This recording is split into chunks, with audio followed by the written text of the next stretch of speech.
Chelsea have entered into talks with Eze's agent about a potential move from Crystal Palace. Arsenal have also apparently proposed a swap deal. So the race is on between Chelsea and Arsenal for Eze and any other unidentified interested party. Apparently, Rodrygo has made a decision on his future. Not that I think he's signing for Arsenal. And we've been linked with Palhinha, former Fulham player, currently Bayern Munich. Why we've been linked with another central midfielder after bringing in Zubamendi and Nordgaard, I wouldn't be against it, but I'm not sure if that's really anything to read. As you can see in front of me, Chelsea apparently have entered the race. Have Chelsea never not been in the race? Who wouldn't be interested in Eze and, Chelsea by a lot of players? I'm going to be that guy.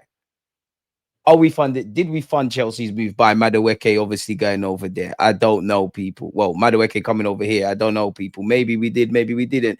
Crystal Palace are apparently open to a cash plus swap deal with Arsenal involving Eze and Trossard. We've heard Trossard, Fabio Vieira, and Reiss Nelson, and actually Kivio. All of these names been linked. Now with Leandro Trossard, he's been linked with Bayern Munich. Not sure on the credibility there because they've been linked with everyone. He's been linked with Fenerbahce, I believe Besiktas, the Middle East, and Bayern Munich, if I haven't said that. And he's also simultaneously been linked with a potential new contract at Arsenal. Now, obviously, we need to move on. In an ideal world, Zinchenko, Reiss Nelson, Fabio Vieira, Lokonga. Then you've got, maybe looking 12 months ahead, it'll be interesting to see what happens with Kai Havertz, what happens with Gabriel Jesus.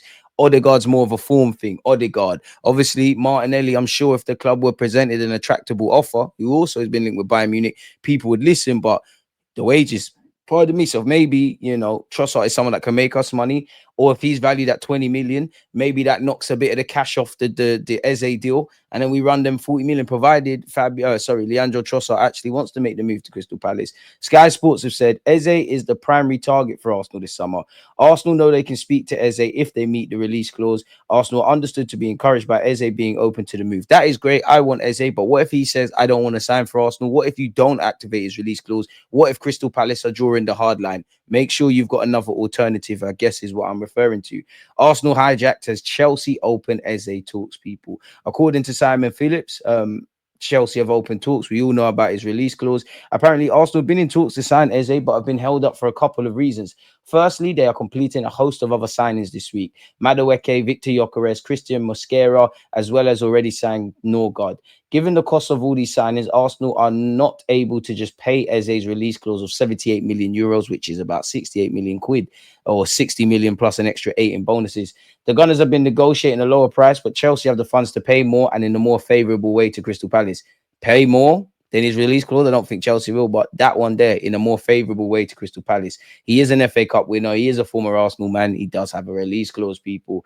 Arsenal believe they should have signed Viktor Gyokeres by now after agreeing a deal with Sporting for their top striker target. Yet the slow progress to completion has led to fears from some that the transfer may collapse at the last hurdle. I don't think that's going to happen. Gyokeres and Arsenal are determined for the deal to happen as soon as possible, particularly with Mikel Arteta's side heading on a pre-season tour in Asia next week. Personal terms have long been in place, suggesting there are no issues with that aspect of the transfer. Indeed, the sticking point is to believed to be the technicalities of the 10 million euro bonus payments, with Sporting keen to ensure the total amount is easily achievable instead of speculative. So I don't know, we get 2 million if you get the Champions League rather than we give you 2 million if you win the Champions League. Do you get where I'm going with it? We know at this point we're bored in it. We know what's going on with Gyokeres. We know everything in between, and we salute you for that, Gyokeres. We just hope that this gets to completion. Ed Aarons, I believe, of The Guardian. Arsenal's talks with Sporting over the bonuses in Gyokeres deal that could take the cost of the transfer to about £68 million are nearing a conclusion. The players already agreed personal terms, people. Sporting's desired 10 million euros add-on structure for Arsenal. First set of 20 games, they get 2.5 million euros. Second set of 20 games, another 2.5 euros. Champions League qualification, another 2.5 euros. 20 games in his second season, or the second season, 2.5 million euros. To be honest, it seems more than fair. I'm not gonna lie. Sporting, you've made this more difficult than it needs to be, but that fairly achievable, quote unquote. Talks with Sporting over the bonuses in the Gyokeres deal are nearing conclusion, as everyone and their dog is saying. Fulham have been linked with Reiss Nelson. Sammy Maltbell's reported Arsenal have received an approach from Fulham to re-sign Reiss Nelson, who apparently wants to stay in London and is indirectly linked with Palace. The structure of the deal, which is likely to be a loan, is still to be finalised. Talks are ongoing as all parties try to find a resolution. Now, again, if it's favourable terms, they give us a loan fee, they take on some of his wages, great. But I'm not gonna lie, big up Reiss Nelson. I think it's not fair to Reiss Nelson or Arsenal to not have a permanent departure, if that makes sense. Fulham, you got money. Let's not be dumb. If you like Nelson that much, keep him. I know he showed some initial promise, was in and out the side, picked up 2 hamstring injuries. Buy him permanently, or we need to keep it moving. We have been linked with Palhinha, people, according to Blind. The 30-year-old spent 2 years in the Premier League with Fulham, scored against us. He's moved to Bayern Munich, and it hasn't happened. I don't believe this, but apparently we've held, according to reports in Germany, serious negotiations, smash the like button on a serious note, to sign the Bayern Munich midfielder Palhinha. We know there's been a flurry of signings. I don't believe this. What? Merino, Kai Havertz, Zubamendi, Declan Rice, Mikel Merino, if I haven't said that, Ethan Wanyeri. It's not making sense. Odegaard, all of these guys can mix and blend in midfield, and there's only 3 spots, assuming you got Odegaard in the 10/8.5 and the 2 in the pivot. I wouldn't be against it. 30, experienced, stronger option as well. And we would have more depth because, we would have brought in Zubamendi, Norgard, and obviously Palhinha. But really, where we've spent significant, where there's probably an emphasis on Arsenal to move people on, just, given 50 million on Madueke, I'm sure if there is a chance of Rodrygo or Eze or any of that kind of attacking sort of player, that's where our priorities have to go to. And obviously, we're about to commit 68 million for Gyokeres. Do we have 30, 40 million on a position that, away from if he'll be a good player for us, needs filling? I'm not too sure. But according to Blin, they've suggested Arsenal have expressed a strong interest in Palhinha. There was almost a major transfer before Bayern got their Club World Cup campaign up and running. It's claimed Palhinha finds himself high up on Arsenal's shortlist of targets in midfield, and concrete figures have been discussed, apologies, with a view to luring the ex-Fulham man back to the Premier League. He's also been linked with a return to Fulham. But at this stage, Arsenal are yet to come close to reaching an agreement for Palhinha, and the Gunners have been forced to explore other avenues to bolster Mikel Arteta's options in the middle of the park. If you've been struggling for first-team football at Bayern, not that we're Bayern Munich, but you're not really going to get that, Arsenal. Inter Milan have been keeping tabs. He's got interest from Italy, England, Spain, Portugal, his homeland, and Turkey. While Palhinha's dream is to stay put and make a success of his time at Bayern Munich, an absolute top offer from a club of Arsenal stature may make the former Fulham man think twice about his future. Can't begrudge him for wanting to cut out at Bayern Munich. Rodrygo leaving Real Madrid will not be easy. He loves the club. It's really difficult for him to say goodbye.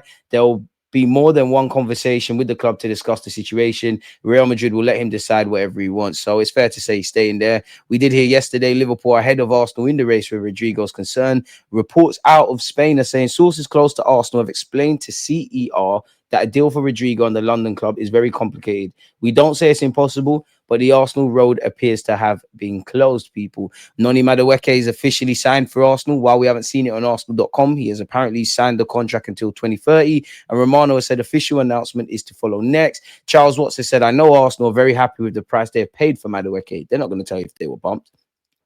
They believe it matches up well to what other players of Madueke's profile have moved for this summer. True, you look at Elanga and Kudus, in and around. I think Kudus is the best of the lot. But yeah, and I admit that in a couple of years' time, people will look on it as an excellent piece of business. I hope Madueke does the business. I hope Mikel Arteta knows how to get a tune out of him. That's all we want. Arteta has really been pushing this deal. He believes Madueke can thrive in an environment like Arsenal and does not view him as backup. He is bringing him in to play a lot of games, whether that be on the right or on the left. So that tells you maybe, that's what we're doing, innit?